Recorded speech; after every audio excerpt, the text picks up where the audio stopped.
Uma boa noite para você na companhia da Canção Nova. Um começo de semana que mexeu com os ânimos em todo o Brasil. Depois das eleições do último domingo, 156 milhões de brasileiros foram às urnas. E agora nós já estamos aqui na quinta-feira e amanhã recomeça novamente a corrida no rádio e na televisão. Mas eu acho que os candidatos já estão acelerados e bem aquecidos, porque desde o comecinho da semana já estavam aí fazendo todo tipo de negociações. O nosso programa, além da notícia da noite de hoje, quer refletir sobre agora este momento pós-primeiro turno. E eu trouxe aqui um timaço aqui, para que a gente possa conversar na noite de hoje de forma muito agradável sobre o cenário político pós-primeiro turno, essa movimentação inicial agora de segundo turno. Sejam muito bem-vindos, convidados aqui do Além da Notícia. Eu vou começar por quem está com a cabeça mais grisalha. Alexandre não quer dizer que tem mais idade. Alexandre Bandeira, boa noite. Boa noite, Ronaldo. Boa noite à nossa audiência da Canção. Eu comecei por mim primeiro. É um prazer recebê-lo mais uma vez aqui, gente. Alexandre Bandeira, coordenador do curso de pós-graduação em Análise e Marketing Político da Faculdade Republicana, professor das disciplinas de Marketing Político, Marketing Eleitoral, Semiótica do Discurso Político. Tem mais uma porção de coisas aqui, mas dentre elas eu quero destacar, é também analista para diversos veículos nacionais e internacionais, The Washington Post, Bloomberg, Rádio França Internacional, Estadão, Revista Época e assim por diante.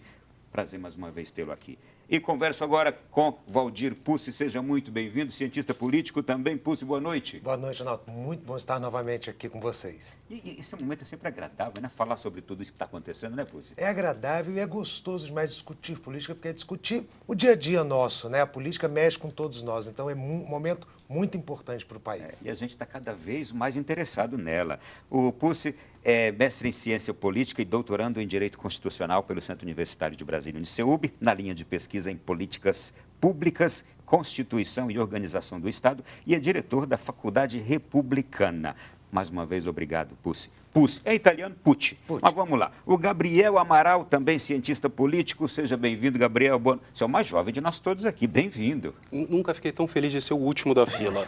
Então, ainda mais pelos motivos aqui. Exatamente. Boa noite, Ronaldo, Valdir, Alexandre. É sempre realmente um privilégio a gente estar aqui com a sua audiência para poder comentar sobre política. E eu agradeço imensamente. Olha, gente, o Gabriel atua como professor nos cursos de pós-graduação em Assessoria Parlamentar, Gestão Pública, Comunicação e Marketing, Planejamento Tributário, professor de Ciência Política na Faculdade Republicana de Brasília e atua também como professor nos cursos de pós-graduação em Assessoria Parlamentar, Gestão Pública, Comunicação, Marketing, etc. Olha, obrigado pela presença de todos vocês e quero perguntar aqui para todos vocês se a sensação que tive nessa semana é a mesma também.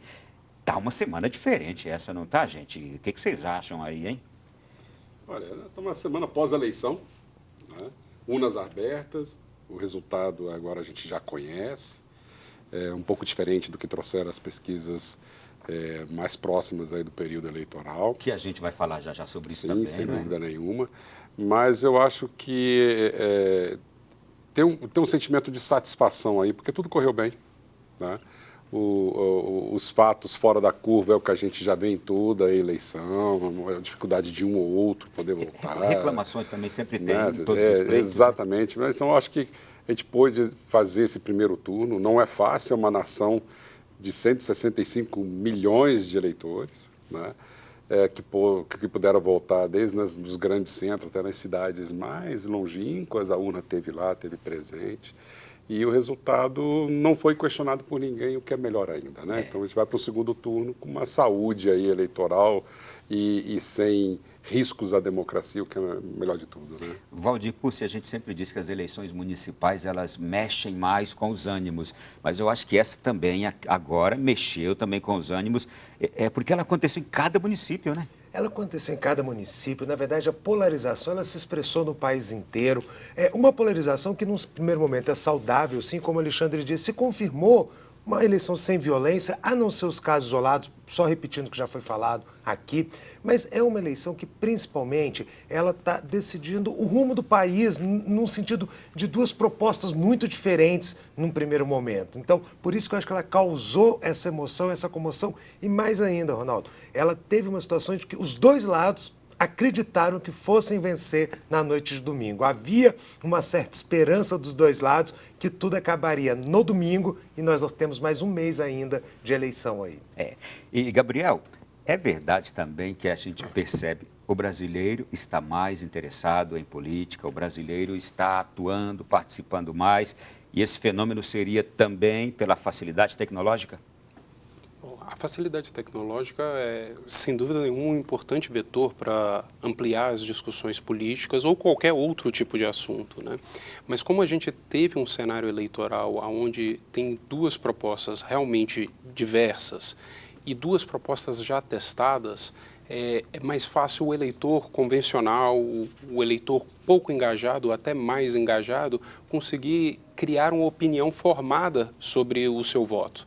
Então, a gente tem um fenômeno nessa eleição de que a convicção do voto se deu por um grau de racionalidade até um pouco maior do que o esperado.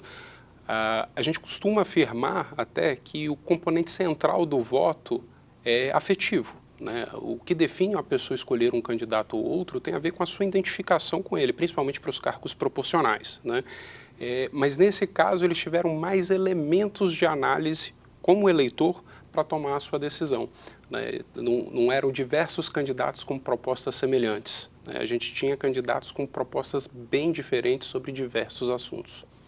Bom, nós vamos lá agora fazer o seguinte, a gente vai assistir agora um balanço do que foram essas eleições agora no último domingo, na reportagem da Liana Nunes. Dona Elza tem 97 anos. Mesmo com a idade avançada e com a ajuda da bisneta para votar, o sentimento é o mesmo desde o seu primeiro voto. Me sinto brasileira, missão cumprida. O primeiro turno das eleições de 2022 foi marcado pela decisão de votar, ainda que mais de 32 milhões de eleitores não tenham comparecido às urnas, o que representa quase 21% do eleitorado.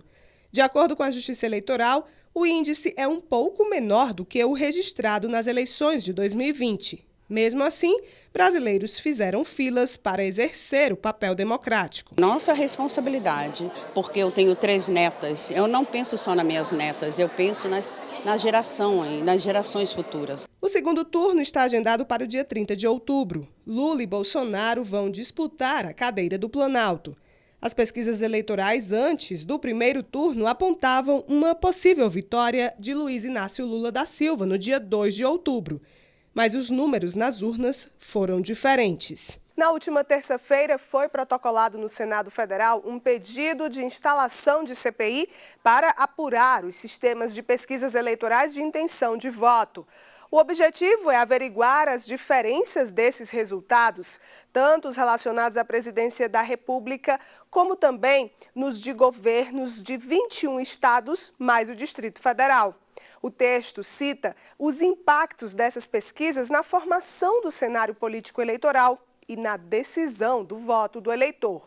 Apesar do pedido, a Lei 9.504 de 1997 ampara os institutos de pesquisas eleitorais. A atribuição do caso a um crime não é uma tarefa fácil. Mesmo o caso chegando ao Ministério Público Eleitoral, é preciso uma autorização da Justiça Eleitoral para dar continuidade ao processo, que pode ser vetado pela não identificação de ilícitos eleitorais. Mesmo assim, o número expressivo de erros apresentados pode comprometer a credibilidade das empresas que prestam este tipo de serviço. No contexto do segundo turno, os 2 candidatos à presidência já fecharam algumas alianças que podem ajudá-los a garantir votos. Jair Bolsonaro, até o momento, conta com o apoio de governadores de 3 estados do Sudeste, a região com o maior número de eleitores no país, além do governador Ibanez Rocha, do Distrito Federal, e Ratinho Júnior, do Paraná. Nomes como o de Sérgio Moro, senador eleito pelo Paraná, também declararam apoio a Bolsonaro. Já Lula recebeu a adesão de partidos como o Cidadania, o PDT de Ciro Gomes e o MDB de Simone Tebet, além de alguns políticos como Fernando Henrique Cardoso e José Serra. Obrigado, Aliana. E agora eu quero pedir a vocês o seguinte, que a gente comente aqui, depois de analisar essas imagens do domingo, já do começo dessa semana também, a gente vai abordar bastante aqui já as alianças que estão sendo feitas, que foram feitas, outras que estão aí ainda acontecendo, mas já as mais significativas foram feitas. A gente vai também analisar aqui números diversos do que aconteceu, entender como é que foi a eleição em cada estado, em cada região do Brasil, como é que fica o cenário no Congresso Nacional. Mas deixa eu pedir uma palavra rápida de cada um de vocês aqui. No entender de vocês, o que aconteceu de diferente nessa eleição? O diferencial foi o quê, hein? Fiquem à vontade aqui para um bate-papo. Eu acho que o diferencial nessa eleição, se estivermos falando de resultados, eu acho que surpreendeu, pelo menos a mim, foi São Paulo. São Paulo me surpreendeu bastante em todos os aspectos da eleição. Não só de quem foi para o segundo turno, como também quem foi eleito já nos cargos proporcionais. Então, o que me chamou a atenção foi São Paulo nessa eleição. Vamos lá, e vocês? Eu vou para o lado, né? Vou para Minas Gerais. Minas Gerais. Nós tivemos lá uma eleição do governador, do Zema, já em primeiro turno, e as pessoas votando o Zema Lula. Né? Mesmo o discurso do palanque da corrida eleitoral seriam antagônicos, inclusive o Zema batendo bastante na campanha do Lula. Pode-se compreender isso? Quem vota no Zema vota no Lula? Sim, porque o brasileiro, a gente está falando sobre, é importante falar sobre política, educação política, essas coisas todas, mas a gente ainda está num processo que o brasileiro discute política de maneira muito rasa. Né?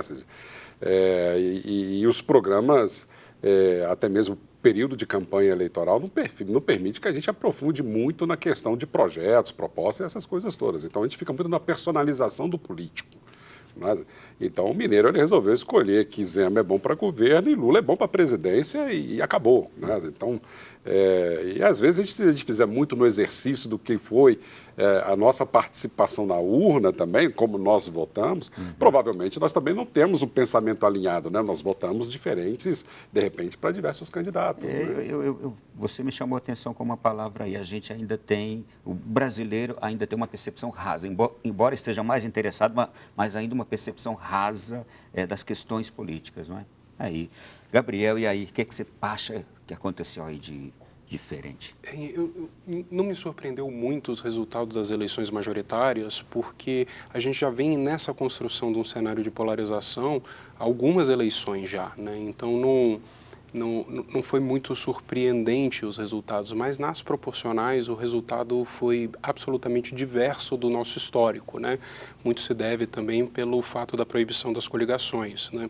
Então, quando você olha para os resultados dos colégios eleitorais menores, né, para a Câmara dos Deputados, aqueles que elegem de 8 a 10, eles tendiam a eleger um parlamentar por partido. Então, a gente tinha 8 deputados eleitos aqui no Distrito Federal de partidos diferentes, né, em estados com 10, entre 8 e 10, e o que a gente viu agora é que houve uma redução significativa dos partidos representados. Então, a maioria desses estados fizeram 4 partidos, ou seja, eles fizeram 2 cadeiras, o que antes fazia uma, o que gerou uma desproporção, né, na proporcionalidade que o nosso modelo anterior pregava, né, para aumentar a representação partidária, para gerar algum grau de concentração dos partidos. Né? Como a gente já vinha falando aqui até anteriormente, né, a regra foi colocada com essa finalidade. Então, ela surtiu o efeito, mas mesmo assim a gente vê um resultado que gera alguns partidos que são de expressão nacional não conseguindo ter nenhum representante eleito nos estados menores. Será que as federações elas estão fazendo aquele serviço que era a intenção, até um desejo da sociedade de diminuir o número de partidos, e ela está fazendo isso de um certo modo, e pode ser que esse negócio venha realmente a reduzir esse grandíssimo número de partidos que a gente tem no país? Eu acho que sim, né? Eu acho que assim, se a proposta era essa, ela está cumprindo, né? Nós conseguimos, quer dizer, né? O Brasil conseguiu reduzir a sua representação do número de partidos no Congresso Nacional, né? Eu tinha uma expectativa maior que mais partidos se federassem, né? Participassem de alguma federação, né? Infelizmente, alguns poucos partidos usaram esse caminho. Mas a partir do resultado do que foi essa eleição, a gente vai ver esses partidos começando a se... Um dia vai ter uma questão de sobrevivência. E também porque pelos próximos 4 anos eles vão ter que andar juntos. Sim. Agora, como é que vai ser essa convivência, né? Uma observação, eu também acho que além da federação, a cláusula de barreira ela foi um grande diferencial, tanto do partido quanto a de individual do candidato, né? Então, isso também tem que ser estudado ainda para a gente entender a real dimensão dessa cláusula de barreira, que pouco foi falado. Se a gente pegar a imprensa, se a gente pegar os analistas, nós mesmos, pouco se falou dos efeitos da cláusula de barreira na representação dos partidos políticos. Só explica para a gente rapidamente aí os principais pontos Nossa da cláusula. legislação agora, ela colocou algumas regras que não basta você ser votado para estar lá no Congresso, por exemplo. Você tem que cumprir algumas exigências prévias, por isso que nós chamamos de cláusulas de barreiras. Então, por exemplo, um partido político, para ter direito a indicar um representante eleito, agora ele tem que ter um número mínimo de votos no conjunto do país inteiro. Um deputado, também para ser eleito, o total de votos dele também tem que ter um mínimo de votos proporcional ali ao quociente eleitoral, partidário, são vários cálculos, mas é essa barreira. Abaixo da barreira não vai. Acima da barreira é que você consegue alcançar o cargo. A gente pode pegar um exemplo. Você lembra que quando o Enéas se elegeu em São Paulo, ele elegeu para a Câmara Federal... Aquele montão de 1 milhão e tantos mil votos. Deputados com 50 votos. Então, isso. a cláusula de barreira permite fazer o corte, que se você não alcançar 10%, 20% do mínimo do quociente partidário, você não consegue emplacar aquele parlamentar. E tem uma coisa interessante que eu gostei nessa eleição também, que é a restrição do número de candidatos que as federações ou os partidos poderiam apresentar. Até a eleição anterior apresentava 150% do número de vagas, e essa eleição não, era 100% mais uma cadeira. Reduziu bastante o número de candidatos. Exatamente isso. Acho que isso foi muito saudável para o processo eleitoral. Eu tenho aqui alguns números para a gente comentar brevemente. 79,05% de comparecimento, isto é, de 156 milhões de brasileiros aptos a votar, 123 foram às urnas. Isto é, vamos arredondar aqui, quase 80% dos brasileiros foram votar. 20,9%, 95% de abstenções. 32.770.000 brasileiros não votaram. O que vocês acharam disso?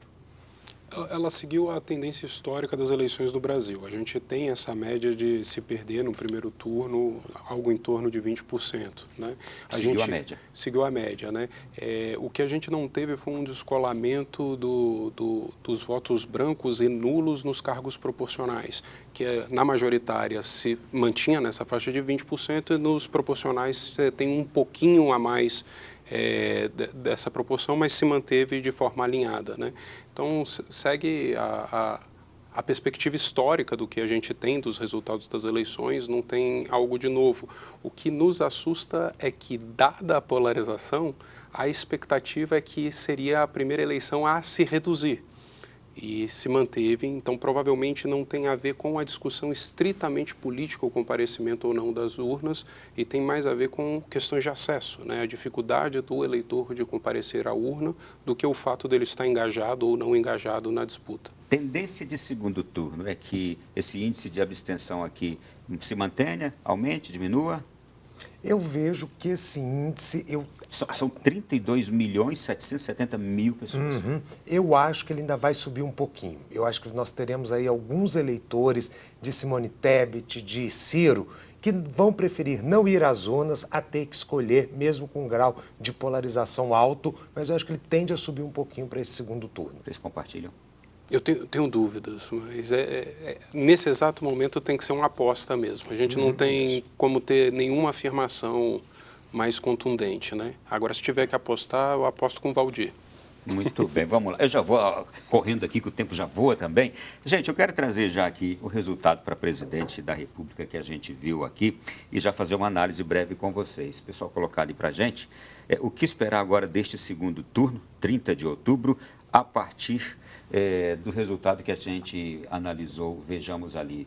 Lula, 48,43% dos votos, Bolsonaro, 43,20% dos votos. Houve uma grande surpresa, foi uma grande surpresa esse resultado, eu digo sobretudo olhando para a votação do presidente Bolsonaro. Sim e não. O Bolsonaro já se mostrou sempre bom de chegada, né? Então, não há uma surpresa muito grande de ele ter descolado 3, 4, 5% de uma pesquisa que foi feita há 3, 4, 5 dias da data da divulgação da pesquisa. Então, a última semana, ela foi de muitas mudanças, como tem sido, inclusive, nas eleições no Brasil. Ou seja, a decisão de voto, a confirmação de voto, ela está sendo dada cada vez mais no dia do voto, na antevéspera do voto. E eu acho que o que foi fundamental para esse processo, sem dúvida nenhuma, foi o último confronto dos presidentes que aconteceu no debate da Rede Globo. Eu acho que aquele debate cacifou, confirmou a Simone Tebet como a pessoa que absorveu o derretimento do Ciro Gomes, em tese, e parte do derretimento do Ciro Gomes não migrou para o Lula, migrou para o Bolsonaro. Mas seria uma tendência isso de segundo turno? Pode acontecer ainda. Eu acho que essa cesta do Ciro Gomes, que já não é muito grande, eu acho que foi o maior derrotado dessa eleição, foi o Ciro, né? Que chegou a ter momentos em que poderia ter 2 dígitos nas pesquisas eleitorais, chegou com... 3%. 3%. 3% de votos. Então, chegou de uma maneira muito ruim. A grande vitoriosa, que eu acho, já que não está decidido esse jogo, é a Simone Tebet. Né? Eu estava como franca atiradora, teve uma postura mais correta em termos de discutir propostas, aparecer, não entrar muito no conflito Lula e Bolsonaro. E eu acho que o Bolsonaro se aproveitou muito dessa reta de chegada e dessas movimentações que aconteceram justamente nos últimos 3 dias antes da eleição. Gabriel, só aproveitando aqui ainda, olhando para esses números aqui, a gente falou sobre derretimento de Ciro Gomes, falou sobre a surpresa de Simone Tebet. Qual é o potencial de transferência de voto que tem esses 2 nomes aí? A gente está vendo as declarações de apoio, que a gente vai daqui a pouco comentar, mas as declarações de apoio dos 2 vão para o ex-presidente Lula, né? Como a gente afirma sempre da natureza afetiva do voto, a transferência de voto ela é uma improbabilidade. Né? Não é que ela não aconteça, mas ela tende a um equilíbrio. O que o Ciro pode transferir para o Bolsonaro é o mesmo tanto que ele pode transferir para o Lula. Se tende a um equilíbrio entre essas 2 abordagens.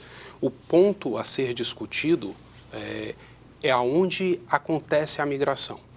O ponto é que a ciência política agora a gente vai ficar discutindo é aonde o que já aconteceu de voto útil e o que vai acontecer agora, né, dessa migração. Não tem a ver com a personificação estrita da pessoa que vai estar apoiando ou não, mas é um forte sinal para as outras lideranças políticas. Lembre sempre que um fator importante nas eleições é o viés de confirmação. Então, quando eu tenho uma preferência de segundo turno diferente do meu voto no primeiro, e esse candidato apoia aquele que eu tenho como segunda opção, eu tenho um viés de confirmação, eu vou muito tranquilo para essa eleição. Agora, se acontece o contrário, dificilmente eu mudo o meu voto por causa dessa sinalização. É mais fácil eu julgar mal quem eu votei primeiro do que alterar essa minha segunda opção de voto. Isto vai depender muito, então, do próprio eleitor, não é? Nessa questão até da personificação, só para dizer, a declaração que o Ciro deu a essa semana sobre o apoiamento dele, a bem da verdade, aquilo não era uma declaração de apoiamento nenhum a Lula, né? Ele não citou o partido, não citou o candidato, ele disse que estava apenas concordando com uma decisão do PDT, que ele seguia com a decisão, mas a bem da verdade, o que ele disse depois disso era uma crítica muito velada, inclusive aos 2 candidatos. No fundo, ele liberou a bancada, vamos dizer assim, que seria cirista, né? Vamos colocar assim, isso existe, né? Os Ciros de carteirinha, e ele falou assim, olha, vocês escolham quem vocês quiserem. Eu tenho 2 assuntos aqui agora, então a gente vai chegar aí nesses apoiamentos. Quem sai na frente, ou quem saiu ali na frente no primeiro turno, tende a ganhar a eleição, ou é aquilo que se diz, é uma nova eleição? Isto é, quem sai na frente já tem vantagem ou esquece, é uma nova eleição? É uma nova eleição, mas a vantagem não é perdida. Ou seja, ela está lá, ela está presente. Nunca aconteceu na eleição presidencial brasileira de haver uma mudança das posições, né? Ou seja, quem não ganhou no primeiro turno, não ganhar no segundo turno. Então, sempre houve essa vitória. Então, não é uma certeza de que, porque ganhou no primeiro, vai ganhar no segundo. Mas a virada é muito difícil. Basta a gente olhar números. Se nada acontecesse daqui até o dia da eleição, Lula precisaria apenas aumentar 1,5 pontos para ser campeão. Bolsonaro precisa de quase 6 e alguma coisa para chegar a 50% mais 1. Ou seja, a batalha de Bolsonaro é muito mais difícil do que a da de Lula. O primeiro turno a gente praticamente não conseguiu aprofundar temas, debater temas. Este segundo turno agora, pelo que a gente conversava aqui, os programas eleitorais terão mais tempo. É um segundo turno longo também, não é? Até 30 de outubro, olha, a gente está ainda no começo do mês. Se aprofundar temas, isto pode favorecer mais um lado do que outro? O que vocês pensam, Gabriel? É uma análise bem complexa da gente fazer, porque dentro do campo social as bandeiras se misturaram, né? Então, o movimento do Bolsonaro foi de se ancorar nas políticas sociais que já vieram do governo petista. Então, é difícil dizer quem fez melhor ou fez pior. A dificuldade seria a comparação no modelo econômico, que realmente é bem diferente. Só que, para a percepção do eleitor comum, é muito sutil essa diferença, apesar de ser gigantesca no mundo real, mas para o eleitor convencional perceber essa diferença é muito sutil. Então, a construção tende a ser muito mais de uma campanha agora de acusações, de busca de falhas que sejam morais, de caráter, né, que sejam falhas de gestão, do que estritamente propositivas, né? Porque os aspectos propositivos que restaram a ser comparados, eles têm pouca margem para o eleitor comum conseguir fazer essa comparação. Agora, o que eu quero insistir, 2 candidatos, com um tempo longuíssimo aí, praticamente 25 dias de campanha. Rádio e TV com tempo maior para os dois. Será que você vai ficar somente nessa coisa de acusações ou você vai propor temas? É isso que eu quero chegar. E se propor temas, pode-se dar uma impressão diferente de um lado ou de outro? Temas serão propostos, com certeza. O tempo na televisão vai proporcionar isso. Só que a gente tem que lembrar o seguinte: televisão e rádio ainda são importantes, mas hoje a campanha acontece na internet. Sim. É ali que a gente vai ter a campanha decidida. Por isso que eu acredito que o embate, infelizmente, muito mais pessoal de criar rejeição ao candidato será muito maior do que a propositura de debates. E aí também tendo a concordar com o Gabriel de não ver, a não ser, claro, também que entremos no debate de valores. Se entrarmos no debate de valores, crenças, aí você tem uma diferença muito grande, muito distinta entre os dois candidatos, pelo menos se colocam desta forma. Tá? Esse debate pode gerar diferenças. Os outros eu não acredito que gerem alguma diferença muito grande no resultado. Alguém quer acrescentar algo aí ou já muda? Acrescento sim. Eu acho que assim, de fato, eu acho que vai ser uma troca de acusações até o dia 30, mas o eleitor ele vai ter um ingrediente importante que vai botar, que eu chamo de índice da geladeira, a inflação da geladeira. Mas eu acho que ajudou muito a campanha do Bolsonaro a questão de uma gasolina mais baixa, né, de bens de consumo mais baratos no supermercado.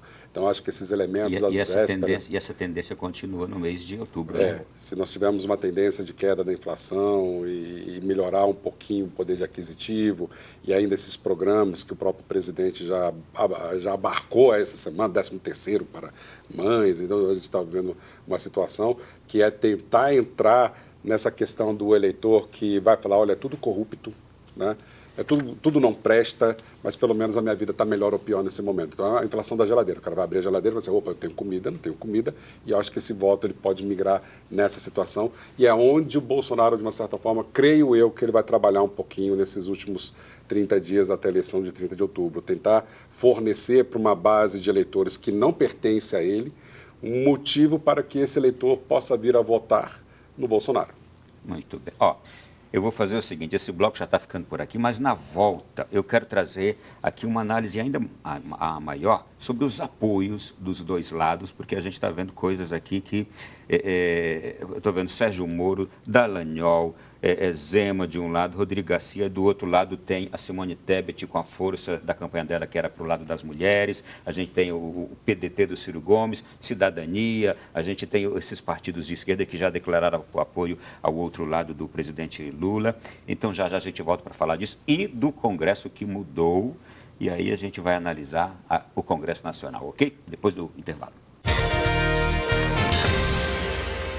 Na volta aqui do Além da Notícia da noite de hoje, falando sobre estas eleições 2022, já fizemos uma análise aqui deste primeiro turno, falando sobre especialmente a campanha presidencial e alguns outros detalhes que fizeram a diferença.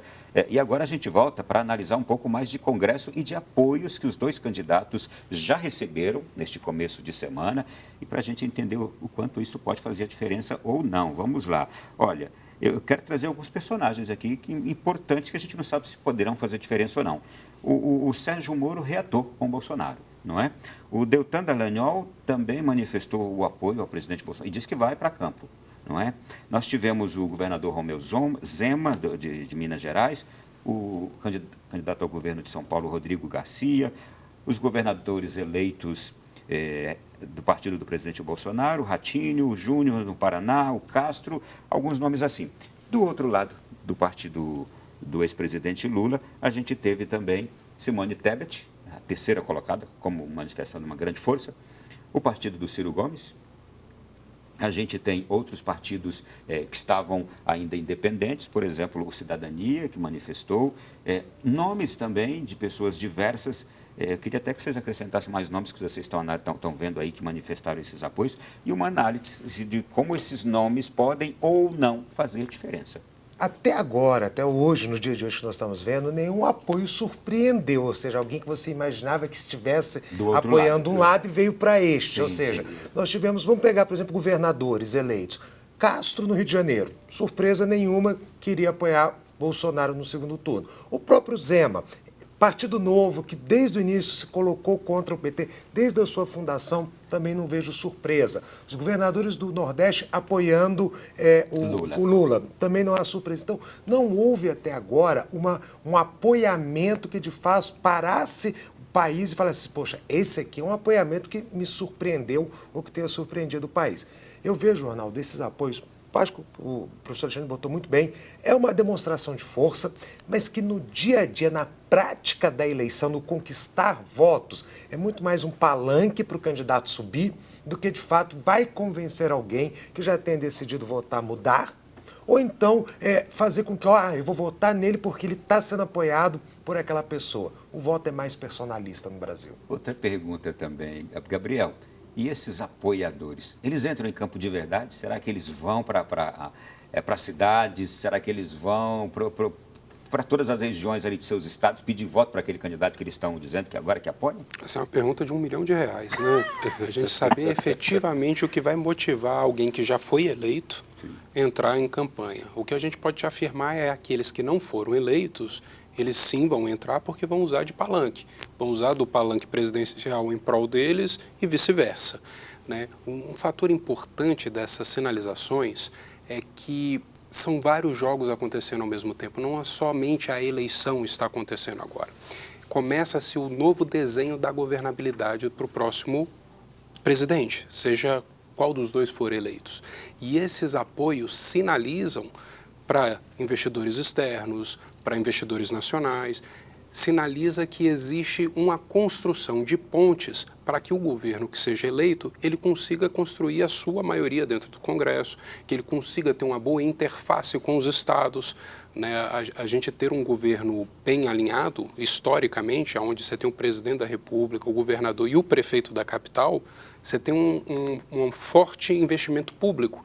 Então, isso gera outros elementos que são importantes para a análise. Agora, de fato, diretamente para a decisão afetiva daquele eleitor, tem um impacto muito pequeno. Mas para o jogo como um todo, ele é muito mais importante até do que o resultado da eleição, porque a partir de agora começa a se construir os elementos do próximo governo. Agora, tem dois elementos aqui importantes. Eu vou trazer dois partidos, o PSD, do Kassab, que é um importante partido, e o MDB, que se imaginava que cada um fosse para um lado, não é? Bom, eu digo isso. Mas o MDB se imaginava que fosse para o lado do ex-presidente Lula. Decretou independência, não foi? Isso está sendo uma prática comum. Além desses, o próprio PSDB. Então, vamos pegar o PSDB também. Que também declarou nessa semana a independência, ou seja, cada um dos seus filiados apoie quem achar melhor. Eu acho que isso está sendo uma tendência, porque se a gente pegar, por exemplo, a realidade, vamos imaginar um político do PSDB no Nordeste. Para ele é muito difícil apoiar o presidente Bolsonaro pela quantidade de votos que Lula teve lá. E faça a mesma reflexão, por exemplo, de um candidato do PSDB apoiar Lula em São Paulo. É muito complicado. Ou no Sul. Ou seja, você tem que ter aí, eles estão sendo mais maleáveis nessa situação. A não ser o PDT de Ciro Gomes. O Carlos Lupe, quando anunciou, quem for lembrar logo no começo da semana, ele anunciou de uma forma muito sensível. Se é do PDT, precisa apoiar Lula porque é filiado ao partido, tem que seguir as diretrizes do partido. Mas isso é uma exceção. A regra está sendo mais deixar liberada a bancada para ação. Deixa eu pedir uma análise específica aqui. Sérgio Moro, como é que vocês analisam aí a postura do Sérgio Moro, que reatou com o presidente Bolsonaro e decretou apoio, porque ele é um personagem diferente, né? Não tinha alternativa, né? Ficaria muito difícil o Sérgio Moro votar no Lula. Né? Então, essa aderência de Moro a Lula era uma situação impossível. Então, se é impossível, de volta para casa. A situação do Moro eu vejo muito... É muito mais fácil reatar com o Bolsonaro, que tem lá pequenas diferenças, do que ter, né, situações intransponíveis, que é uma relação de Moro-Lula, que é judicial, que é pessoal, que é de toda sorte. Então, esse é o caminho natural, mais ou menos, inclusive, dentro do que foi falado. Não é um apoio estranho. Né? O estranho seria se o Moro declarasse voto ao Lula e fizesse campanha. Né? Então, sim, eu já acho que as pessoas que votaram no Moro já votaram também no presidente Bolsonaro, por uma questão até de personalização do voto. Então, mas é muito mais, de novo, uma situação de um jogo de cena que precisava acontecer. Né? Não tinha muita alternativa, porque o Moro ele não é um partido, ele é uma pessoa. Ele pode até, se fosse uma situação dessa, falar assim, olha, não vou declarar o voto a quem eu darei. Né? Mas ele resolveu declarar um processo que vai ser, inclusive, de convivência, porque está eleito. Né? Vamos lá agora, gente, vamos conhecer um pouquinho de como é que ficou ali o cenário na Câmara dos Deputados e como isso pode influenciar a governabilidade de um ou de outro. Vamos aqui, 513 deputados federais, como é que ficou a composição agora? PL, que é o partido do presidente Jair Bolsonaro, 99 deputados. A Federação PT, PV, PCdoB, 80. União Brasil, 59, o PP, 47. Essa primeira parte, vamos analisar isso aqui. O que vocês dizem desse cenário aqui? Bom, menos partidos, né? Acho que... Tem uma próxima página já. Muda já para a próxima página, que a gente já tem uma impressão geral. Pode mudar para a próxima página aí? Que a gente já conclui assim, olha. Aí está lá, o Republicanos, 41, Cidadania, 18, PDT, 17, PSOL, Federação ali, PSOL, PSB, 14, Podemos, 12... Bom, e os outros totais ali em 28. Aí pode mudar para a primeira página agora, tá bom, gente? Pode mudar aí. Com essa polarização que houve entre Lula e Bolsonaro, a pirâmide de poder, ela, obviamente, ela ia impactar também o próprio cenário do Congresso Nacional. Então, são desempenhos muito bons com relação, inclusive, à votação de 2018. O PT saiu de uma situação de 55, 56 deputados federais e dentro da federação está com 80 deputados. Né? Então, esses núcleos que vão dar uma certa sustentação, qualquer que seja o presidente, é importante. Mas também não assegura a maioria. Né? Vai precisar, de qualquer forma, ainda ter muita articulação, porque não é voto suficiente para que dê vida tranquila para qualquer presidente. Fazendo ali uma leitura e olhando, e depois desses dias todos, a gente analisando e também ouvindo a imprensa, os comentários em geral, ficou uma Câmara conservadora, não é? Você falou ali, qualquer que seja o eleito, ele consegue governar bem, mas ficaria mais difícil para alguém? Eu não digo mais difícil. A gente está pegando muito, por exemplo, a gente vê hoje o PL, 99, partido do presidente. A gente tem que lembrar que uma parte desse PL, ele não está lá por causa do presidente Bolsonaro. É um PL que já é antigo, que já fez parte do governo Lula, ou seja, não seria uma novidade, por exemplo, se Lula ganhasse, parte do PL governar junto com o ex-presidente Lula. Até o próprio Valdemar foi muito próximo de Lula. Então, agora, se você pegar ali o bolsonarismo raiz, esse não negocia, esse governa com Bolsonaro e não negocia com Lula se Lula ganhar. Isso aí é um fato. É mais ou menos igual hoje o PT que não negocia com o Bolsonaro. Que não negocia. Não negocia. Sim. Agora, há margem ali para negociação.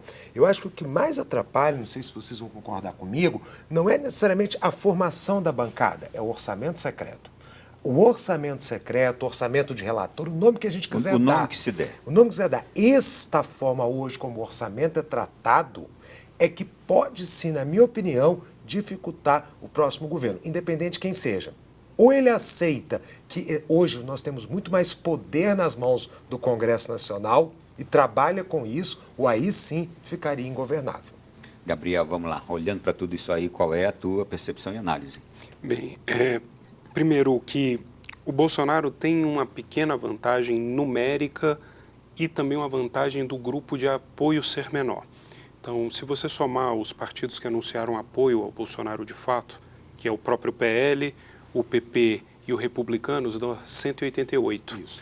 Ou seja, com 3 partidos apenas, ele já tem uma representação de mais de 1/3 da casa. Ou seja, já é um governo que nasce bastante forte. Do outro lado, os partidos que anunciaram o apoio, né, os partidos tradicionais da esquerda, a exclusão do PDT, né, soma-se 122. Ou seja, para o governo Lula, você tem uma diferença numérica mais difícil de gerar governabilidade com um maior pool de partidos.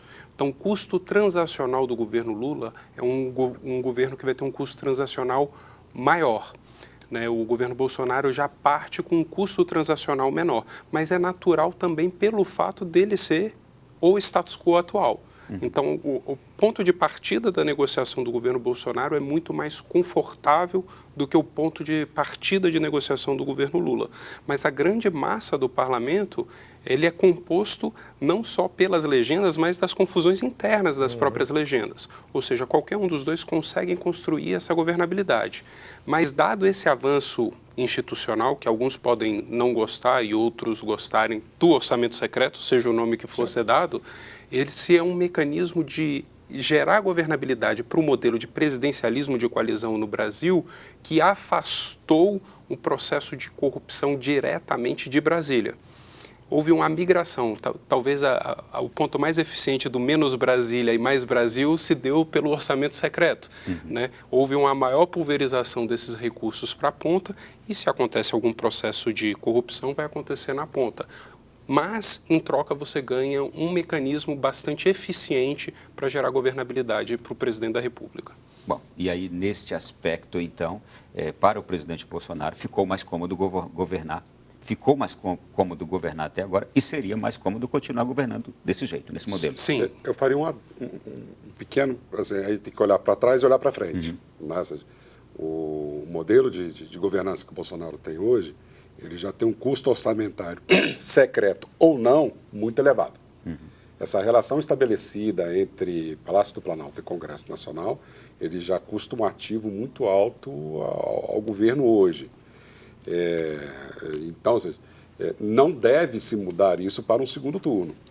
Mesmo com a base votando com o governo, tem que pegar e dizer, ok, aqueles que são de fato bolsonaristas que votam com Bolsonaro, é uma parcela muito pequena. Os outros ainda vão demandar do governo a mesma praxis para poder manter, inclusive, as relações institucionais com o presidente da República.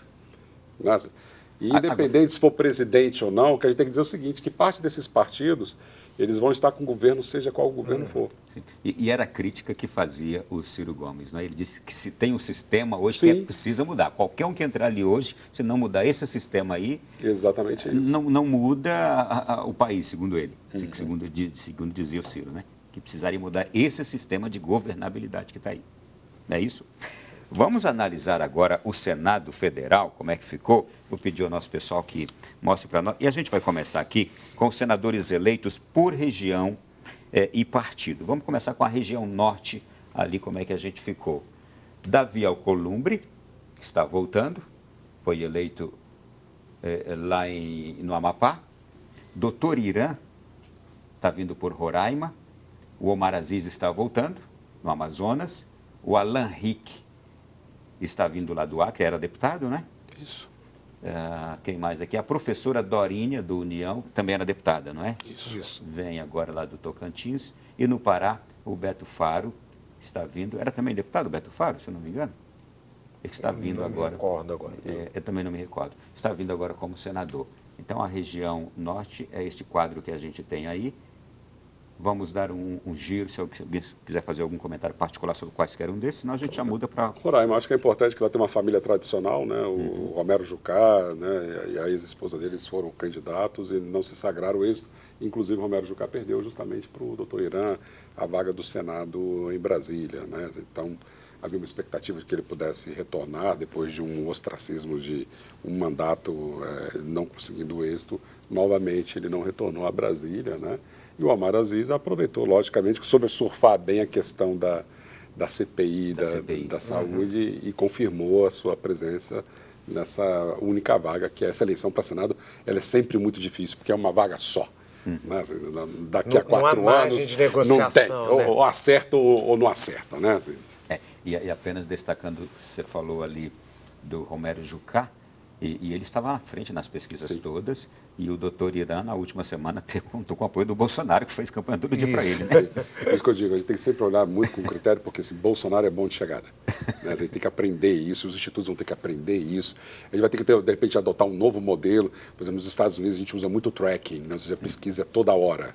Lá a gente tem sistema de pesquisa lá, como se você está medindo a pulsação do tecido social eleitoral norte-americano. Então, um processo de precisão, o nosso modelo ele não permite isso, porque a gente tem que registrar a pesquisa, levantar amostras, essa burocracia com o processo da pesquisa, ela é muito difícil de tratar com a justiça eleitoral. Então, a gente vai ter que rever esse negócio e, de repente, adotar uns modelos que tenham, está vindo lá, pulsação, é na hora, está acontecendo, é isso, e a gente saber qual é a temperatura. Olha, gente, seguinte, eu vou mudando aqui os quadros, à medida que vocês forem, qualquer coisa que chame a atenção, vocês podem comentar, hein? Vamos lá, região Nordeste agora, como é que ficou ali? A gente pode comentar forças, pode comentar chegada, nomes, retornos, não é?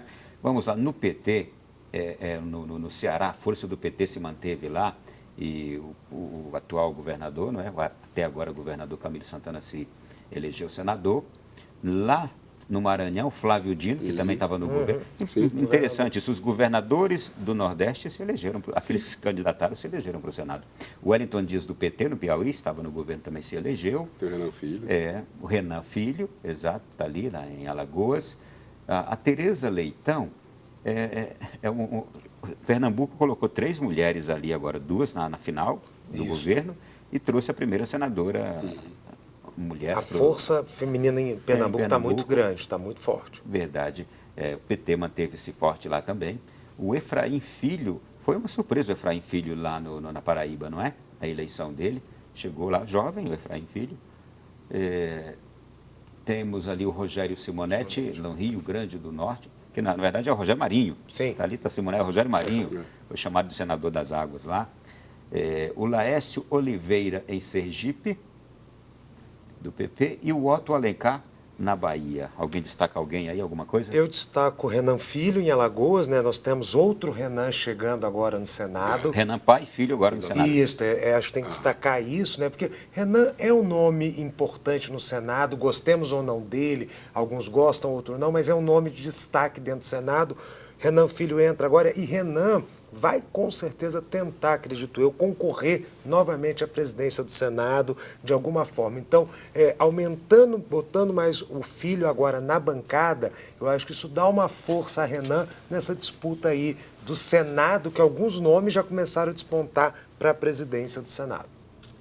Algum destaque aí, Gabriel? Eu acho importante destacar o Camilo Santana no Ceará, né, porque apesar de iniciar sua trajetória junto da família Ferreira Gomes, ele já consegue ter seu devido protagonismo, né, e dado a debacle do Ciro nessa eleição, ele se torna um postulante a uma grande liderança mesmo dentro do Estado, né? Você sabe que é algo semelhante, eu acho que na Bahia, não é? O Rui Costa, porque antes era o Jacques Wagner, Rui Costa foi para o governo e agora vem para o Senado.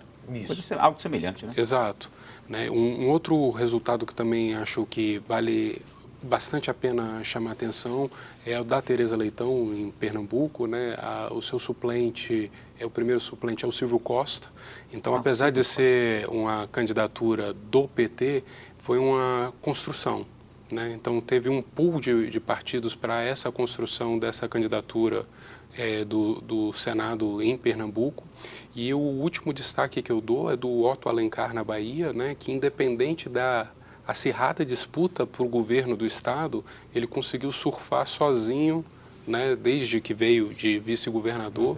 Né? Ele vem com essa construção bem independente das polarizações, apesar dele ter uma tendência do apoio mais ao Lula, mas ele se posiciona, apesar de apoiar o Lula, de forma mais independente dessa disputa no Estado, o que não é uma tradição dentro da política nacional. Há uma forte vinculação do candidato ao Senado ao candidato ao governo. E no caso do Otto Alencar na Bahia, ele consegue ter essa conversa em ambos os campos, né? Ok. Vamos agora para a região centro-oeste, analisar aqui também como é que ficou essa configuração.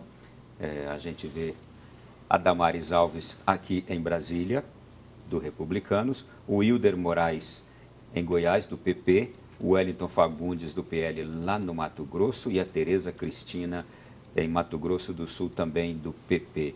Vitória total de Bolsonaro aí, né? Esse é o grande destaque, né? É um estado, uma região majoritariamente bolsonarista, pelo agro, pelas várias situações que todos já conhecem, mas basicamente bolsonarista. Você pega a Tereza Cristina, por exemplo, foi ministra da Agricultura, com 60,85%, e o próprio Wellington, com 63%, é uma votação muito expressiva para o Senado, numa eleição tão disputada que é de Senado uma vaga apenas. E o peso a gente vê, inclusive, na capital, né? Você pega a Damares, ela derrotou a família, uma tradicional família dos Arrudas, né? Derrotou a Flávia Arruda, que vinha constando em primeiro lugar nas pesquisas de intenção de voto, até o dia da eleição, né? A diferença, e foi gritante, foram 45% das pessoas que votaram na Damares, que não é uma política de Brasília, né?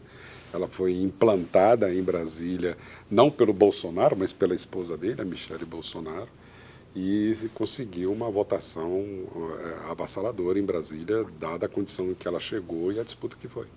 Um comentário breve, Tereza Cristina também, lá no estado dela, navegou. Sem dúvida. Navegou. Bom, vamos mudar rapidamente aqui para a região sudeste, agora analisando os números. E depois eu vou ter uma pergunta no final de tudo, isso aqui sobre a eleição para o Senado, hein? Na região sudeste, a gente teve o Cleitinho Azevedo, para mim uma grande surpresa o Cleitinho lá em Minas Gerais. O Magno Malta, que está voltando no Espírito Santo, o Romário no Rio de Janeiro, o Marcos Pontes em São Paulo. Posso fazer o mesmo comentário. Bolsonaro de novo aqui. Muito forte. Muito forte. Eu acho que aqui tem um fator muito interessante na eleição do Romário, porque o Romário, na verdade, se posicionou absolutamente independente e de forma, às vezes, até menos educada, até de dizer que realmente ele não está nem aí para um candidato ou outro, né? Ele estava na construção da candidatura dele própria, né? Se você pegar, inclusive, os bolsonaristas não defendiam o voto em Romário. O bolsonarista raiz. É muito ele mesmo. Ele queria outro candidato e acabou o Romário. Eu acho que esse ponto é bem interessante mesmo, sabe? Chegando aí no Rio de Janeiro. E um outro fator bem importante da gente salientar é o caso de Minas Gerais, que aí a gente demonstra que os 3 cargos majoritários, que é o cargo de senador, de governador e de presidente da República, não apresentam alinhamento nenhum. Então, a natureza estritamente afetiva do eleitor se prova em Minas Gerais mais do que até nos outros lugares. Então, quando a gente se assusta ao apontar o eleitor do Zema ser também eleitor do Lula, a complicação não está só aí, porque ele também é um eleitor do Cleitinho. Então você tem uma disparidade da natureza do voto para além, né? Minas continua sendo o espelho do Brasil. Outro fator bem importante é do Magno Malta, considerando que o estado do Espírito Santo está indo para o segundo turno, com a liderança do atual governador, que é do PSB. Então você tem uma candidatura talvez a mais progressista, com chance de ganhar na região sudeste, né, que é do Casagrande, mas ao mesmo tempo o Magno Malta consegue ser eleito com uma plataforma absolutamente conservadora. E volta Magno Malta, que é um grande combatente no Senado. Esse retorno aí, eu acho que foi até uma sensação de justiça de 2018, né? Porque o Magno Malta ele foi para o sacrifício, foi preterido em 2018. Sim. E agora retorna aí numa situação de justiça no meio do bolsonarismo, sem dúvida nenhuma, né? Região Sul agora, uma análise que a gente faz também, a última região, os nomes dos eleitos ali. General Hamilton Mourão foi eleito no Rio Grande do Sul, o Jorge Seife, eleito em Santa Catarina, e o Sérgio Moro, no Paraná. Fiquem à vontade. De novo, voltamos ao Centro-Oeste, basicamente. É uma região tradicionalmente também bolsonarista. Eu destaco aqui, acho que os colegas devem falar de Moro um pouco, mas eu destaco a eleição de Mourão. E por quê? porque Mourão foi uma surpresa. Ele vinha atrás em todas as pesquisas e, de repente... E em terceiro. Terceiro, justamente, não era nem segundo, não era nenhuma disputa com o primeiro colocado. E quando as urnas se abrem, Mourão fica em primeiro lugar e com uma votação bastante expressiva, maior do sul do país. Então, eu destaco realmente essa posição aí no sul de um senador do Republicanos. Eu faço destaque, não aparece na tela, né, que é justamente a votação no Paraná, onde o Álvaro Dias, né, não chegou, chegou em terceiro lugar. E estava em primeiro. Estava em primeiro lugar, rivalizando com o Sérgio Moro, uma disputa muito até menos fraterna do que foi quando começou, de fato, o processo das eleições. E deu Sérgio Moro e na reta de chegada o Álvaro Dias derreteu, chegou em terceiro colocado sem oferecer risco ao Sérgio Moro. Eu acho interessante esse comportamento em Santa Catarina, porque talvez dos nossos estados, né, o Santa Catarina seja o mais bolsonarista deles, né? Na eleição anterior das 16 cadeiras para deputado federal, você tinha 2 que não foram eleitos na onda bolsonarista, né? Um do PT e o do Novo, que é independente. E essa eleição repetiu esse resultado. Então, ele continua numa desproporção de quase 90% dos cargos proporcionais estarem com partidos vinculados ao presidente da República. Então, nada mais natural que num cargo majoritário num estado desse, o presidente Bolsonaro pudesse escolher o candidato, porque a onda nesse estado em específico é mais forte que nos outros. Mas vamos para o intervalo e quando voltarmos aí eu quero mostrar também um outro quadro aqui, outros quadros aqui ainda que a gente vai trazer a composição do Senado a partir de 2023. Até já. Volta do Além da Notícia da noite de hoje, uma análise geral das eleições que a gente teve, primeiro turno. A gente já analisou aqui, por exemplo, como é que ficou o Senado Federal. Agora a gente tem a Câmara Federal também. Agora a gente tem uma análise aqui dos governos estaduais que a gente vai fazer. Mas antes, como a gente encerrou falando de Senado, eu gostaria apenas de perguntar uma coisa para vocês aqui. Vai ficar mais fácil para o futuro presidente, se for Bolsonaro, governar com esse Senado mais conservador? Se for Lula, fica mais difícil. Mas qual é o peso, a importância de se ter o Senado assim tão mesclado, mas um pouco mais conservador agora, né? O Senado é uma casa importantíssima porque ele é uma casa revisora, são menos parlamentares. Se você comparar com a Câmara, por exemplo, que nós temos 513, no Senado nós temos 81. A negociação é melhor, a negociação é mais fácil, ela pode fluir de forma mais fácil. Então, o Senado, quando ele é tratado como ele deve ser tratado, ou seja, o Senado é uma casa mais para pensar o país e menos para representar interesses locais, interesses da população como um todo, mas sim o país e os estados que ele representa. Então, eu acho que essa configuração, no final, ficou muito boa. Um pouquinho melhor para Bolsonaro, porque ele sai mais conservador, mas nada impeditivo para Lula também governar e usar esses benesses do Senado. Gabriel, você fez uma comparação aqui no intervalo de que o Senado é menor do que a CCJ da Câmara, né? Se formos analisar assim, em tamanho. Exatamente, né? O Senado com seus 81 senadores, falta ainda bastante para ter o tamanho da CCJ, porque a CCJ da Câmara tem 64 titulares, mas tem mais 64 suplentes. Então, totalizando 128. Ou seja, para eu conseguir ter maioria no Senado, é menos custoso em termos de negociação individual do que só na CCJ da Câmara. E como reduziu o número de partidos, o custo transacional dessa nova legislatura é menor do que a anterior, com uma ligeira vantagem para o Bolsonaro em comparação ao ex-presidente Lula. Vamos agora para os estados, não é? Já vamos colocando na tela ali os estados governadores já eleitos na região norte do país. A gente já começa aqui a analisar por governador em Roraima, Antônio Denário, do PP, foi o eleito. Segundo lugar ficou a Tereza Surita, ok? É ali um aliado do presidente Bolsonaro. Mudando agora, próximo estado que a gente vai analisar agora, Acre, Gladson Camelli, do PP, eleito. Jorge Viana, do PT, ficou em segundo lugar. Os Viana vem perdendo força lá no Acre. Bastante. Mas é aquela tendência. O Acre, por exemplo, é um estado basicamente bolsonarista também. Então a gente vê isso no reflexo do próprio governador eleito, reeleito no caso, com 56,75%. Jorge Viana do PT era uma liderança forte, o próprio PT já foi uma liderança forte lá, e agora você vê 24,21% no governo, para governador. Então mostra que o Acre deu uma guinada mais à direita nesses últimos anos. O fator foi tão forte no Acre que não teve nenhum deputado reeleito. São todos de primeiro mandato como resultado dessa eleição e todos de partidos do bloco do presidente Jair Bolsonaro. Ou seja, se a gente pegar o reflexo proporcional do Acre, ele foi absolutamente desproporcional. É o resultado mais tendencioso para um lado, também devido ao tamanho do colégio eleitoral, do que qualquer outra unidade da federação. Aproveito apenas para mencionar aqui que nesta legislatura agora que vai começar, a Câmara renovou-se menos do que na última, não é? Uma renovação de 47% na última, ou melhor, uma manutenção de 47% na última e agora uma manutenção de 55%. Isso. A nova política não veio tão forte como veio em 18, quando ela surgiu. Dessa vez, o eleitor foi, vou usar o termo aqui, me permite, mais conservador na sua escolha. Eu lembrei desse fato porque ali o Acre é realmente um exemplo contrário, pela total renovação lá.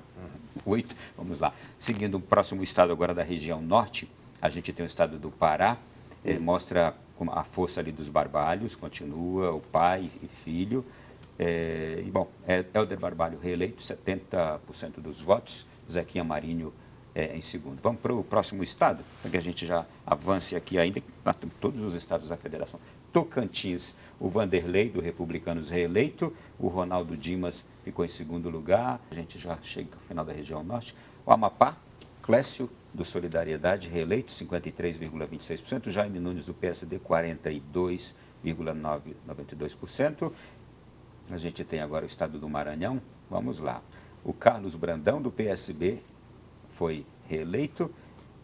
Aliás, ele estava no mandato desde o começo do ano, quando o Flávio Dino foi concorrer ao Senado. E o Laésio Bonfim, do PSC, ficou com 24%. Ali houve um momento em que se pensou que houvesse segundo turno e que seria uma grande surpresa o Laésio ter conseguido chegar, porque ele estava em terceiro, é um fenômeno juvenil lá também, não é? Juvenil entre aspas, né? Ele é um médico, acho que na casa ali dos seus 30 e poucos, 40 anos, mas que surgiu com grande novo na política, novo na política.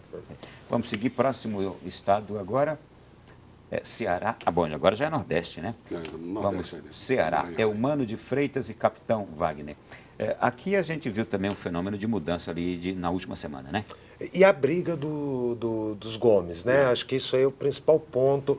Aí foi um ponto de inflexão até para a campanha de Ciro, né? Porque a briga toda entre Ciro, PT, negociações para formarem as chapas que iriam concorrer neste ano, muito passa pelo Ceará. E você vê aí o quanto que fez mal ao próprio Ciro e à família do Ciro essa eleição como um todo com a vitória do Eumano no Ceará. É porque o Ciro tinha, o desejo pessoal dele, era um terceiro candidato, que não está aparecendo aqui agora, e a família dele resolveu apoiar o candidato do PT, os irmãos dele. Tanto que eles racharam ali, os irmãos. Romperam oficialmente, né? Através de nota. Foram. Vamos seguindo o próximo estado da região Nordeste. Acelerando aqui, o estado do Piauí mantém o domínio do Partido dos Trabalhadores lá, também foi uma virada ali na última semana, possivelmente estava na frente em todas as pesquisas e o Rafael Fonteles foi quem levou e a gente viu lá o Wellington Dias foi para o Senado, então o PT mantém-se muito forte no Piauí. Próximo estado, quem é que está agora chegando? Rio Grande do Norte. O Rio Grande do Norte também tem uma tradição de governos do PT, sim, né? E de esquerda, né? Sim, também confirmou-se uma tendência aí, não? Vamos lá, próximo estado. Em dissonância com a eleição do senador. Porque o senador eleito um ministro do governo Bolsonaro. Marinho, e mais uma vez a gente vê a personificação do voto independente da sigla partidária. Então, a gente pode inferir por uma proximidade que muitos eleitores da Fátima Bezerra também votaram no ministro. Isto é, aí a gente vai analisar o fenômeno Minas Gerais. Isso. Ok. Próximo estado do Mato Grosso, Mauro Mendes, do União, reeleito, e Márcia Pinheiro, do PV, o Mauro Mendes sempre vinha muito bem avaliado mesmo nas pesquisas. É um fator importante de ver que na região agrícola do nosso país, né, principalmente do Centro-Oeste, né, pegando ainda Tocantins, a gente teve uma hegemonia das votações para governo muito alinhada com o governo Bolsonaro, né? Podemos fazer uma similaridade até meio maldosa de dizer que viraram já feudos mesmo, né? Tá, e vamos seguindo lá. Goiás, Ronaldo Caiado, reeleito, Gustavo Mendanha em segundo, foi a surpresa ter chegado em segundo o Mendanha. Vamos pular aqui, mais brevidade aí para que a gente possa ir analisando. Aqui no Distrito Federal, o Ibanez Rocha e o Leandro Graça. O Ibanez conseguiu chegar, nas pesquisas não davam ainda 50, né? Mas conseguiu chegar. Algumas davam, outras aquela tendência. Ok, próximo estado, analisando. Agora a região sudeste, Rio de Janeiro, Cláudio Castro, Marcelo Freixo. Eu acompanhei o último debate lá no Rio de Janeiro e não dava a impressão de que o Cláudio Castro conseguisse levar no primeiro turno, não. Essa para mim foi uma surpresa. Eu acreditei que fosse para o segundo turno, até porque sempre há uma polarização muito grande entre um candidato de esquerda e alguém mais de centro, mais de direita, conservador no Rio de Janeiro, e sempre vai a segundo turno. Essa foi uma surpresa o Castro para mim chegar já em primeiro turno. O que eu vou falar sobre Rio de Janeiro é que é o seguinte, né? Aí sim, né? Falando sobre pesquisa no Rio de Janeiro, o que dá na pesquisa sempre erra. O Rio de Janeiro, o carioca é bom de mentir na pesquisa, que é uma brincadeira. Isso já é histórico, né? Ele fala uma coisa e vota outra. O Rio de Janeiro ele tem essa condição. Aí sim, né? No Rio de Janeiro não adianta fazer pesquisa. Agora, uma comparação que é importante fazer. Duas propostas completamente opostas ali no Rio de Janeiro. E aqui se refletiu a eleição presidencial, né? Sim, se a gente pegar a votação de Bolsonaro no Rio de Lula, claramente dá quase essa diferença de valores aí, se nós olharmos lá, se a gente nacionalizar essa eleição. Próximo estado, vamos lá?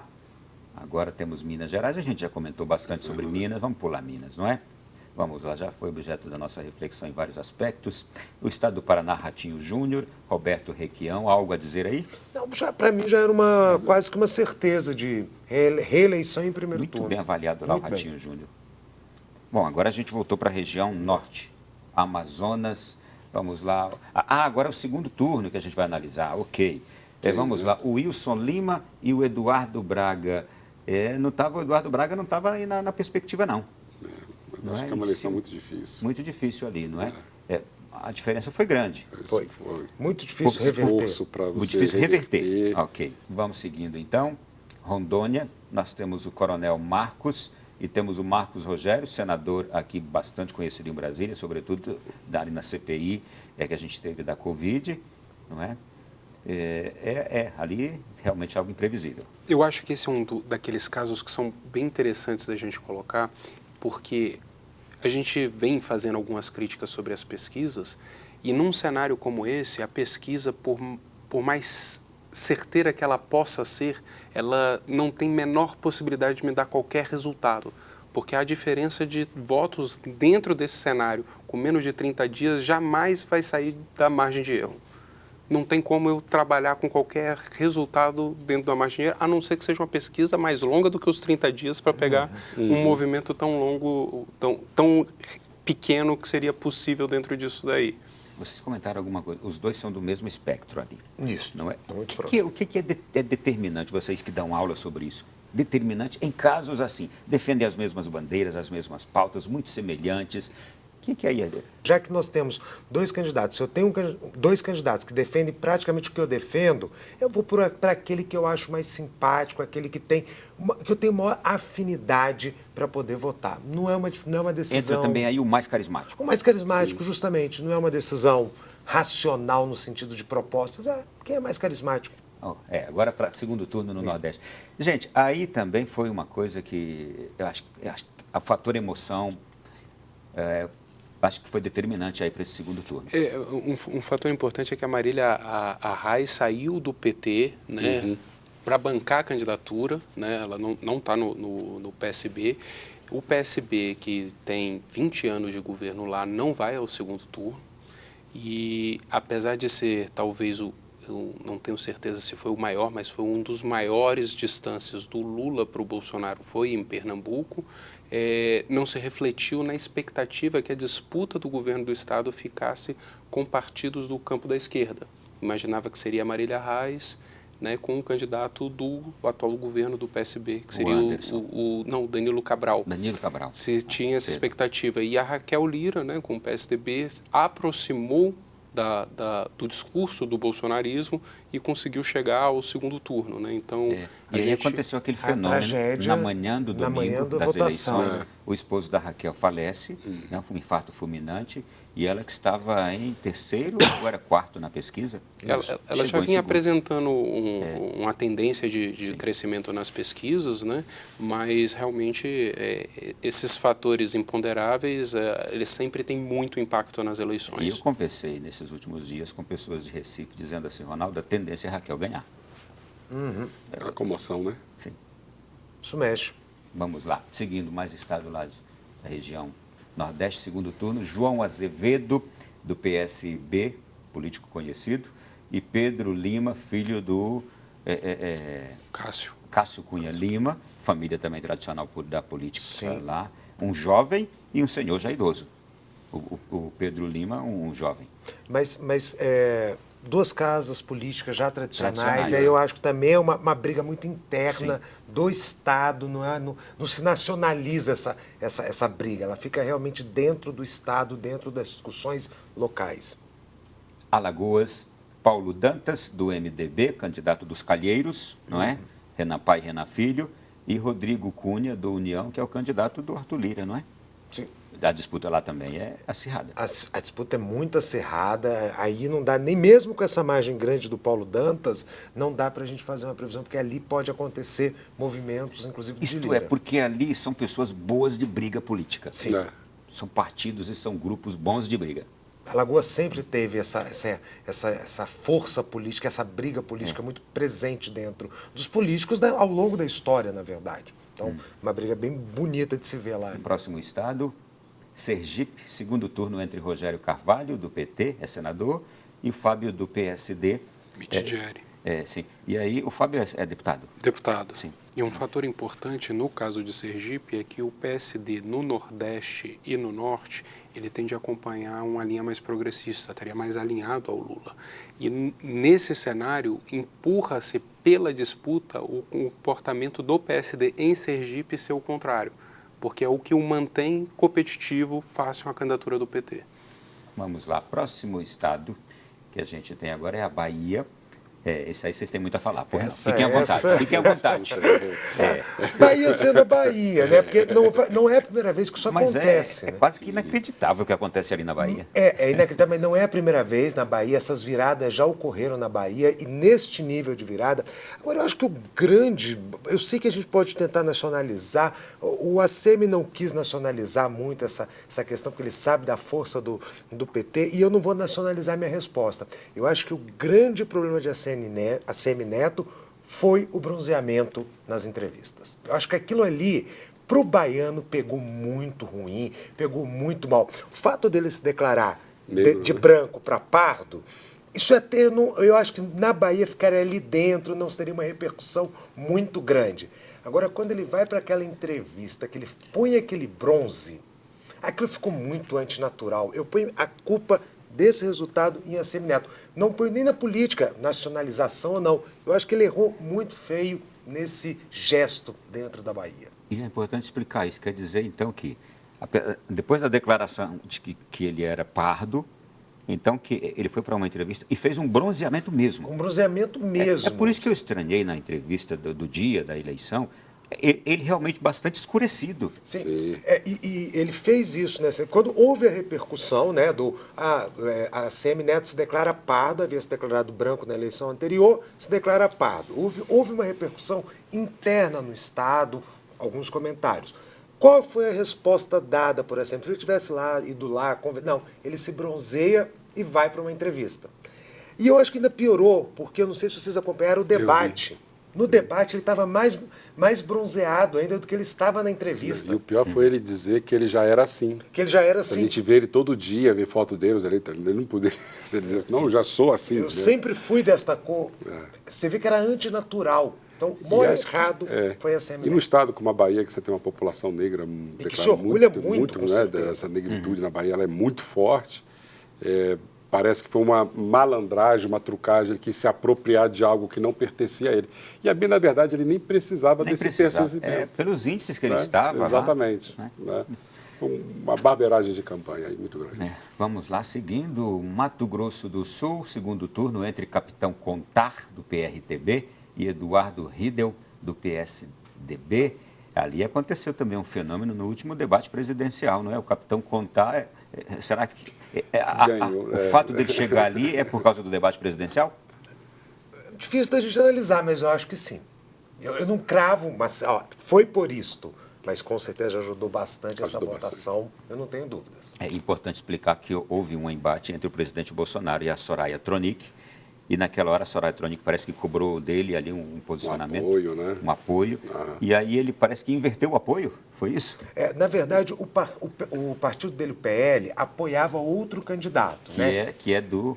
Eu não me lembro agora, não era do Eduardo Riedel, não, era deles mesmo lá. E aí a Soraya Tronic falou assim, olha, você não apoia nem quem te defende. E aí, neste momento, ele chamou, quando a Câmara foi para ele em algum momento de resposta tréplica, não lembro, ele simplesmente falou, peço que votem, então, em Capitão Contar para governador. E aí veio esse fenômeno de última hora. Sim. Como é que você diz? Ele é bom de chegada. Bom de chegada. Nossa, muito bom de chegada. E é interessante que esse é o único estado da região centro-oeste que o fator bolsonarismo já não resolveu a eleição. Né? Então ele colocou, não definiu no primeiro turno. Ele colocou no segundo turno com uma margem pequena, porque toda votação em primeiro turno abaixo de 30% sinaliza para a gente que o cenário foi muito disputado. Né? Então, somando os dois candidatos dá 50%, ou seja, tem mais 50% dos votos que não aparecem nessa tela agora, e foi o único estado da região centro-oeste que não ficou resolvido pelo fator bolsonarismo no primeiro turno. Muito bem. Pulando ali agora, vamos mais ainda, os últimos estados. São Paulo, segundo turno, Tarcísio, Fernando Haddad, alguém quer dizer algo? Surpresa, né? Aí a gente tem que realmente refletir os institutos de pesquisa, porque não era esperado. Na verdade, se colocava uma disputa entre Tarcísio e Garcia, né, para o segundo lugar. Então, eu acho que esse resultado foi impressionante, mas acredito que ainda não está definido. Está mais fácil para Tarcísio, mas não acho que esteja definido já o estado de São Paulo.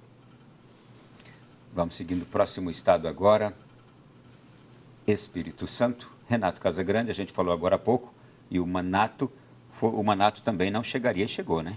Porque ele não estava ali em segundo as expectativas. E vai ser uma boa disputa também. Também, essa também é uma boa disputa. Vamos lá, próximo estado, Santa Catarina, o Jorginho Melo e o Décio Lima. Ali reflete a polarização nacional. Sim, mas mesmo refletindo, é aquela questão que a gente está falando aqui o programa inteiro, mas vale a pena reforçar de novo. Santa Catarina, bolsonarista, Jorginho Melo teve só 38,61% dos votos para ir para o segundo turno. Então, também é um reflexo que há uma polarização local ali em Santa Catarina. E alguém que surfou muito bem a onda bolsonarista. Ele tinha um teto muito claro de votos, né? E saiu candidato a Senado na eleição passada desacreditado. Surfou bem a onda, foi eleito senador e agora despontando na frente, né? Mas mesmo assim a transferência de votos não se deu de forma muito natural, diferente da eleição passada, que a eleição do governador foi bem avassaladora. Vamos lá, próximo estado que a gente tem agora para analisar, Rio Grande do Sul, o Onyx Lorenzoni e o Eduardo Leite. Ali a gente tem um dos grandes assessores do presidente, ex-ministro do presidente, e o Eduardo Leite, que viveu aquela situação conturbada do PSDB entre escolher ele e o Dória, que depois escolhe o Dória, mas o Dória não vai, e ficou uma situação, depois ele volta para concorrer ao cargo que já era dele, e aí? Paulo Preto, né? Bom, o candidato do PT, o Preto. Eu acho que a grande incógnita aí é porque essa eleição vai se nacionalizar. O Preto, do PT, o candidato do PT, vai apoiar Eduardo Leite ou não? Acho que essa é a grande questão. Se apoiar, Eduardo Leite tem grandes chances de chegar à frente. Se não apoiar oficialmente, vai ser uma disputa muito acirrada entre os dois candidatos. É importante salientar que a diferença de votos do Eduardo Leite para o Preto foi de 2.000 votos. De 2.000 votos apenas. Ou seja, é absolutamente inexpressiva essa diferença que coloca um ou outro no segundo turno, né? E das 3 unidades da Federação do Sul, né? O Rio Grande do Sul, já temos uma tradição já de eleger governos de esquerda, né? Então vai ser um páreo duro para o Onix. E tem um outro fator interessante. O Eduardo Leite, se ganhar, vai ser o primeiro reeleito governador do Rio Grande do Sul. Que o Rio Grande do Sul nunca reelegeu um governador. Tá aí. Vamos lá, ainda temos... Não, bom, concluímos ali, portanto, e depois de toda essa análise aqui, vou pedir para vocês... Estamos chegando já no final do nosso programa também, olhando agora para esse quadro, governadores, olhando para o quadro senadores, Congresso Nacional inteiro, configuração toda, e agora esses apoios que a gente viu serem manifestados nesses últimos 2 dias, 3 dias aí, para cada lado da disputa nacional. Olhamos agora Bolsonaro, Lula. Uma palavra final de cada um de vocês sobre essa disputa final aí.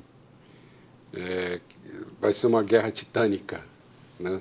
Menos de 5% de diferença, as pessoas com os ânimos extremamente alterados, então a gente vai ver uma disputa presidencial de proporções épicas, né? Agora eu ressalto que, fazendo uma comparação a 2018, né, eu acho que a gente está elegendo uma classe política mais importante do ponto de vista da produção mesmo de conteúdos para a política mesmo, né? Eu acho que eu sou um defensor de que essa nova política, esse freio de arrumação que foi 2018, não produziu aí um parlamento importante para o Congresso, e aí eu acho que teve uma depuração, né?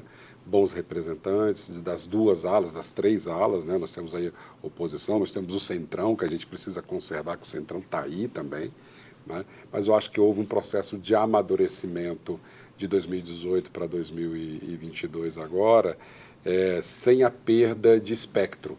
Ou seja, Bolsonaro continua grande, a esquerda continuará grande, Lula continuará grande, mas eu acho que com representantes de melhor qualidade. Eu acho que isso é importante. Tudo bem. Pucci. Concordo com a parte do Titânico, eu acho que teremos uma campanha realmente, uma eleição titânica, uma campanha muito pesada. Eu acho que vai ser uma campanha, infelizmente, menos propositiva e mais de ataque, de reputação, realmente, para aumentar a rejeição do adversário. Não acredito em violência. Quando eu falo campanha mais forte, não é violência. No dia das eleições, acho que repetiremos no segundo turno o que ocorreu no primeiro turno, situações pontuais que sempre ocorrem em dias de eleição. E o grande desafio para mim nessa segunda etapa da campanha vai ser levar o eleitor às urnas. Eu aposto no aumento da abstenção e eu acho que os candidatos e as suas campanhas não podem perder isso de cena. Além de convencer em votar neles, tem que convencer o eleitor também a se dirigir às urnas no dia 30 de outubro. E aí, Gabriel? Eu acho que o fator determinante dessa eleição é que a gente vai ver, de fato, uma campanha de ida às urnas, né? A disputa ela tende a uma aproximação dos números dos candidatos, porque 5%, por mais que seja muito voto, ainda é muito pouco dentro da proporção. Ou seja, a gente tende a, independente de quem venha a ganhar, vai ter no lado derrotado um sentimento de representação muito elevado. Ou seja, o grupo que não sair vitorioso ainda vai representar uma fatia da população próxima de 50%. Ou seja, não se acaba a eleição no dia da eleição. O jogo vai continuar nessa representação e nessa nova configuração partidária que vai se desdobrar por causa da redução das cláusulas de barreiras que a gente teve e desse acomodar de forças políticas que vai se ter. Muito bem, eu quero aqui agradecer a vocês por nos ajudar muito a fazer essa análise momentânea do nosso país, com essas mudanças que a gente teve aí. Foi um prazer recebê-los aqui mais uma vez, nesta noite, no nosso programa Além da Notícia. Desejo a todos vocês aí um bom acompanhamento. A gente se encontra daqui a poucos dias, não é? Se Deus quiser. Com certeza. Um grande abraço a todos, muito obrigado. Igualmente a você que esteve conosco até agora aqui também na TV Canção Nova. Fique com Deus, boa noite, continue acompanhando nossa programação. Esse programa já pode ser revisto no Canção Nova Play a partir de agora. Até a próxima semana.